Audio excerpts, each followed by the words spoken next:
বাঙালিদের মাছ ছাড়া কি চলে বলো?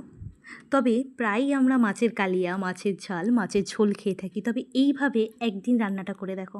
আশা করি নিরাশ হবে না।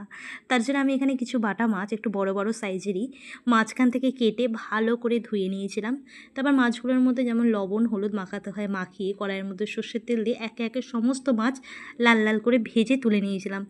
এই রান্নাটার জন্য মেন উপকরণ একটাই, যেই মশলাটা তৈরি করতে হবে তার জন্য আমি একটা বাটির মধ্যে 2 চামচ পরিমাণ কালো সর্ষে, কিছুটা কাঁচা লঙ্কা আর কিছুটা পরিমাণ লবণ দিয়ে পেস্ট করে নিয়েছিলাম। হ্যাঁ, এখানে লবণ দিয়েছিলাম যাতে সর্ষেটা যেন তেতো না হয়।